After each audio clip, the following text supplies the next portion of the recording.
Starting us off at number 10, we have Conspiracy. This is an enchantment for 3 and 2 black, and it has the abilities where, as it enters, you choose a creature type, and all creatures you control are that chosen type. The same is true for all creature spells you cast and creature cards you own anywhere else on the field. Essentially, this lets you rewrite the types of all of your creatures no matter where they are to anything for certain creature type synergies. This can let you take advantage of cards like Didgeridoo, which lets you pay 3 mana to put a Minotaur from your hand onto the field. There aren't many good Minotaurs, so this card is usually quite bad. But with a Conspiracy on the field, you can instead cheat out silly threats like Eldrazi. The set Conspiracy was a multiplayer draft focus set that had a lot of unique mechanics. It introduced the Will of the Council mechanic that let each player vote on what a card would do, but would always benefit the caster the most. This played into the set's multiplayer focus by encouraging table politics, an element of the game that doesn't exist in 1v1 games. It introduced cards like Agent of Acquisitions that had the effect which changed the drafting experience. Of course, who could forget the set's main selling point, the aptly named Conspiracy card type. These were cards that you could draft that would give you benefits in the game, but didn't go into your deck. For example, Power Play makes it so that you're the starting player of the game no matter what. This meant that, while drafting, you had to decide between cards that were good in your deck, or cards that gave you powerful bonuses passively. Getting back to everyone's favorite 5-mana enchantment, Conspiracy is a potentially powerful card that ended up being very gimmicky. While retyping your entire deck can be strong, having to find and then pay 5 mana to cast such an expensive card to even get your synergies online was just terrible. This is probably why Wizards eventually released an upgraded version of the card in Arcane Adaptation, which only costs 3 mana and gives the creature the declared type in addition to their other types instead of overriding it completely. Both of these cards are popular in Commander, even if they're not the best thing you can be doing in the format. They combine very well with commanders like Sidar Jabari that care about your creature types, but these strategies aren't good enough to see play in other formats. And at number 9, we have Rise of the Eldrazi. This is a spell with a mana cost of 9 and 3 colorless mana, which is specifically colorless mana. This means it requires cards like Waste to make and can't use any colored mana to pay this portion of the cost. You can sort of think of this as the 5.5 color of Magic, though per the rules of colorless is not a color. Anyway, Rise of the Eldrazi can't be countered and has the effect where you destroy target permanent, then target player draws 4 cards and takes an extra turn after this one. Finally, you exile Rise of Eldrazi so you can't loop it. This takes its name from the set Rise of the Eldrazi, the last set in the original Zendikar block. This was a huge turning point in Magic's story, where the Eldrazi were released from their prison on the plane of Zendikar. The Eldrazi are Eldritch monstrosities that exist between planes, eating them and turning their denizens into shattered echoes of their former selves, and giving us some really cool card art in the process. Among the set's most powerful cards are the Eldrazi Titans, the 3 most powerful Eldrazi that each have a powerful on-cast trigger. You may notice that these on-cast triggers are the exact same effects that Rise of the Eldrazi gives you. Emrakul's extra turn, Ulamog's destroy any target permanent, and finally Kozilek's 4 extra cards, all wrapped into a 1 12-mana package. The combination of being a complete flavor win and feeling amazing to cast has made Rise of Eldrazi a fan-favorite card, especially in Commander. However, being cool and thematic unfortunately doesn't make a card competitively viable. The card isn't legal in Modern or Pioneer, but even if it was, it's just too pricey to ever use. The worst part is that, even if you can pay the frankly ridiculous cost of Rise, why would you ever do that instead of just casting one of the actual Titans? You can get all of them out for this much mana or less with the sole exception of the original Emrakul, and a big part of what makes these cards so good is their body. They don't just have powerful on-cast effects, they also end the game immediately if your opponent doesn't respond to them. The fact that the card was included in a Commander precon instead of a set proper really tells you how it's supposed to be a fun card more than anything. Still, its power when you actually do cast it in a multiplayer format like Commander makes it a great option for any colorless focus deck. And at number 8, we have Morningtide. This is a sorcery with a mana cost of 1 and 1 white.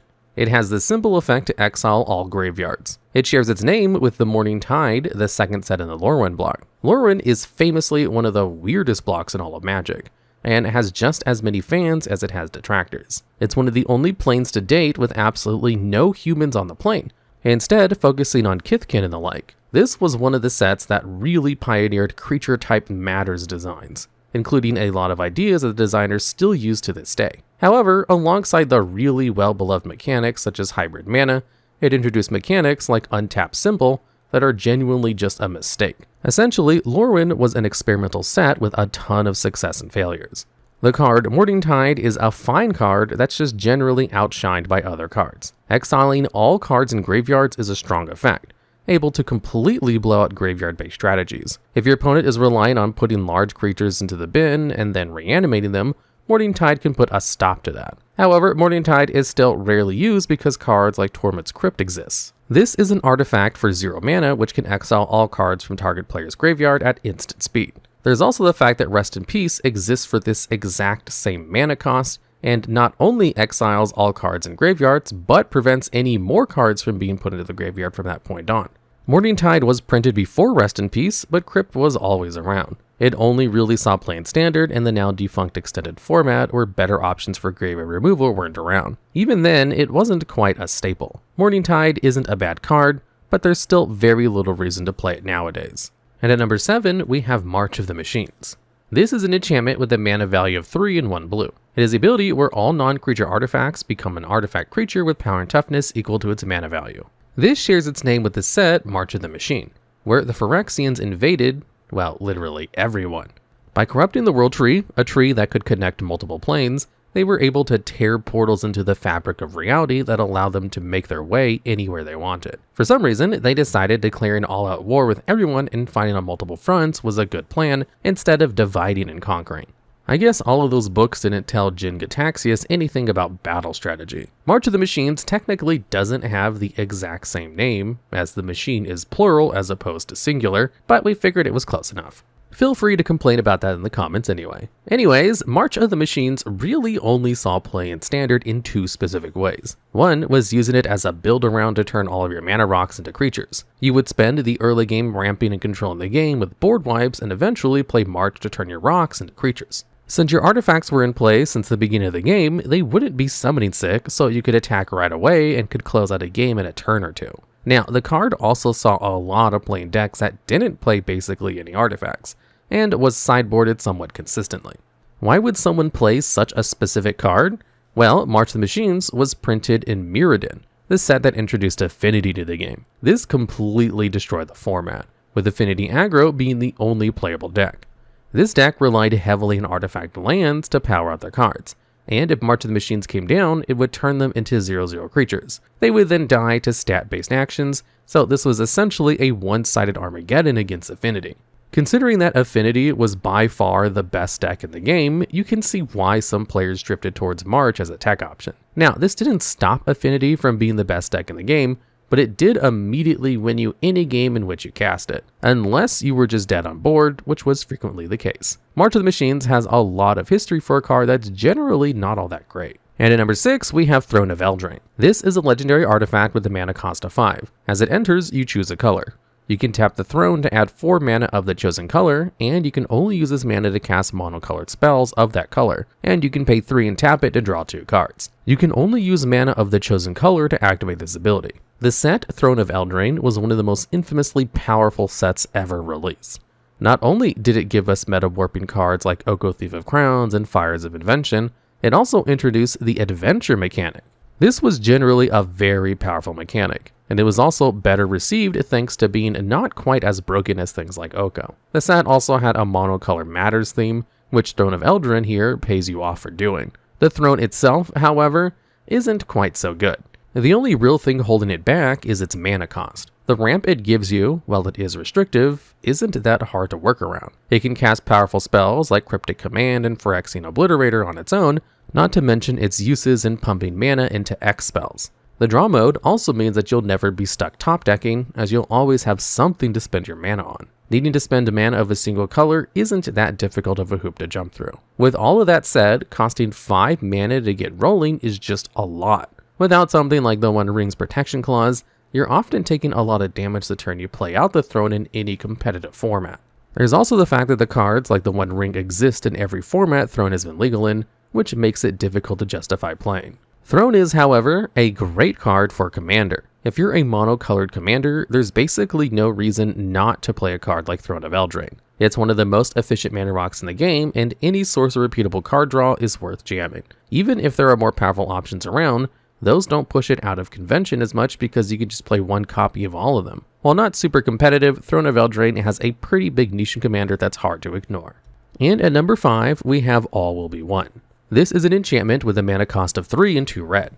It is an ability where, whenever one or more counters are put on a player or permanent, it deals that much damage to target opponent or target creature or planeswalker an opponent controls. This shares a name with Phyrexia All Will Be One, the prelude to March of the Machine. Technically, this is another card that doesn't quite share the exact name of a set, so feel free to complain if you want. This set was all about Phyrexia preparing to take over the multiverse, featuring them corrupting key characters like Jace Beleren and Vraska and turning them to the dark side. But don't worry, they got better. Anyway, All Will Be One is a very powerful card in Commander, and I know we've been talking about Commander a lot in this video, but basically none of these cards were good enough for 60 card competitive formats. They were all also generally designed to be splashy and fun, which is great for the slower Commander format. All Will Be One is kind of famous for going infinite with everything in the kitchen sink. There really weren't any cards that did this before All Will Be One, so it was abusable with a ton of different cards. It straight up goes infinite and burns out the entire table with Ob Nixilis, Captive Kingpin, the Red Terror, Night Dealings, and Quest for Pure Flame. Even if you're not going for one of these silly combos, you can still do a disgusting amount with All Will Be One. Cards like Arcbound Ravager and Avenger of Zendikar can allow you to put a ton of counters on your board very quickly, which becomes a ton of damage out with All Will Be One on your board. Your opponents will have a hard time even getting a single creature to stick if you draw All Will Be One with a decent board setup. This makes All Will Be One one of the strongest individual cards in any red +1/+1 counter spam strategy, as well as a ton of other decks that happen to put a lot of counters on the board. And at number 4, we have Hour of Devastation. This is a sorcery for 3 and 2 red. It is the effect where all creatures lose indestructible until end of turn. Then it deals 5 damage to each creature and each non-bolus planeswalker. Featured in the set of the same name, this card depicts the moment in the climax of the set story where Bolus basically just kicks the entire Gatewatch's butt and makes them run for the hills. This card was also a part of the Cycle of Hours, one for each color that each show a major event in the story. The card itself is just a great board wipe, taking out basically anything your opponent would have played that cost 5 or less mana.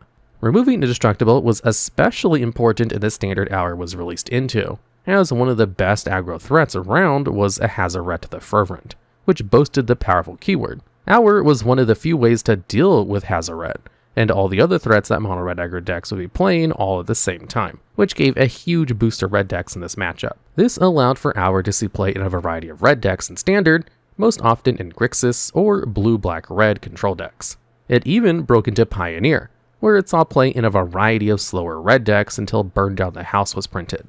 Burn Down's modality, being able to wipe the board or make 3 1/1 devil tokens, allowed it to be much more flexible into many more decks. Hour's ability to remove Indestructible is great into very specific threats, but those threats aren't all that popular in the format right now. However, Hour is very unique as a board wipe, and removing a very powerful form of protection as it resolves will likely give it a niche again at some point in the future.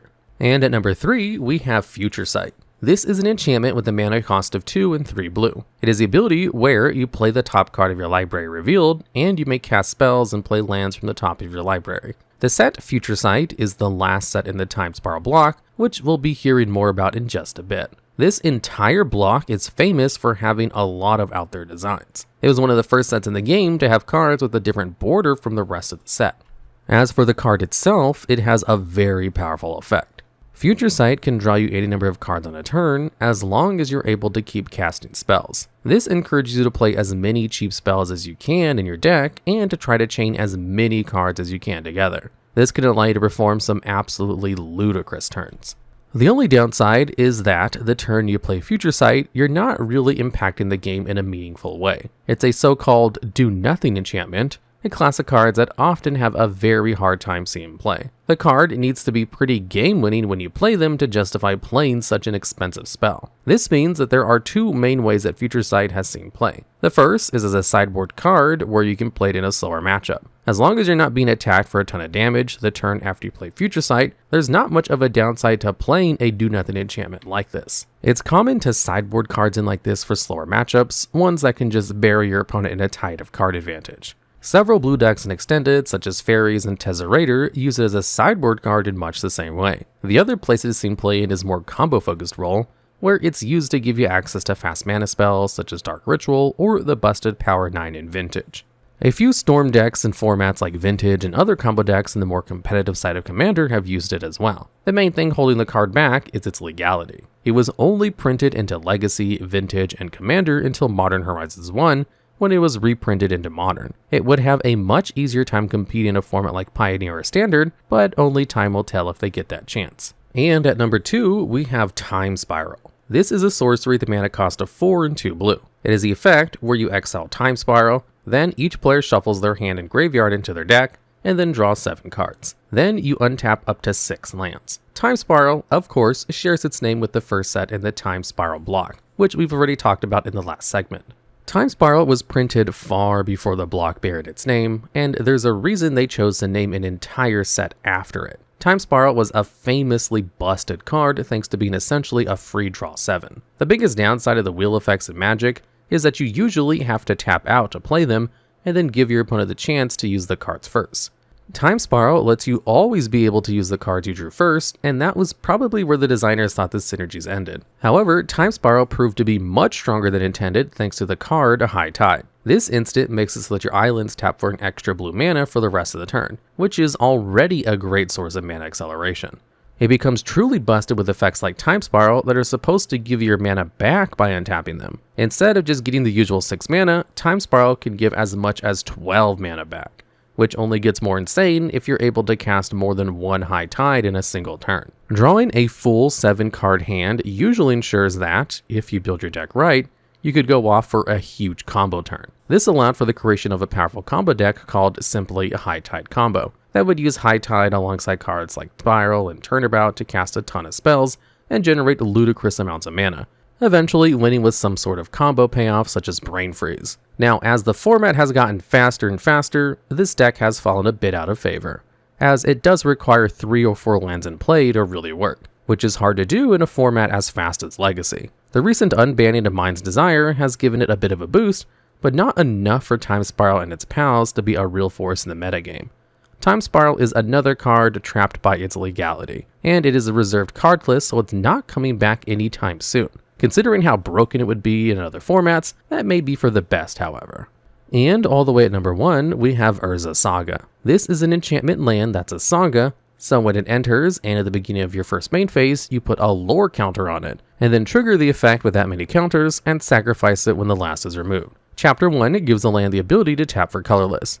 Chapter 2 gives it the ability to pay 2 and tap it to create a 0/0 artifact creature that gets +1/+1 for each artifact you control. And Chapter 3 lets you find an artifact that costs exactly 0 or 1 and put it onto the battlefield, then shuffle. Urza Saga is the first set of Urza's block, one of the most powerful blocks ever released. Saga, the card, follows up on that legacy by being incredibly strong. For the low price of just playing a land, you get a card that can give you 2 powerful creatures for a fair cost, and then find any number of cards from your deck that can mess with your opponent. While it is specific, there are no shortages of powerful options that Saga can tutor out. You can find Shadow Spear to buff your creatures, Tormod's Crypt or Nihil Spellbomb to turn off graveyards, and in some formats, find really powerful cards like Mox Opal or Lion's Eye Diamond to continue giving you mana, or even find combo pieces like Grindstone. The thing is, even cycling it for another card via Mishra's Bauble is more than enough to make the card good in a lot of scenarios, thanks to how powerful the constructs it made for you are. In artifact-focused strategies, these are absolutely massive, and getting 2 5/5s or better for a total of 6 mana is still really good if you don't need to lose any card advantage to do it. The card is so good, it's even been restricted in Vintage, though that is partly because of how broken artifacts are in that format. Saga is basically a mandatory inclusion in any deck that uses 0 or 1 mana artifacts, not to mention any deck more focused on artifacts than that. Saga is by far the most powerful card in this small subset of Magic's history, and it's going to be quite hard to dethrone. Alright, and that's the list. Are there any of the cards you think we may have missed, or have any ideas for future videos just like this one? If so, let us know down in the comments below.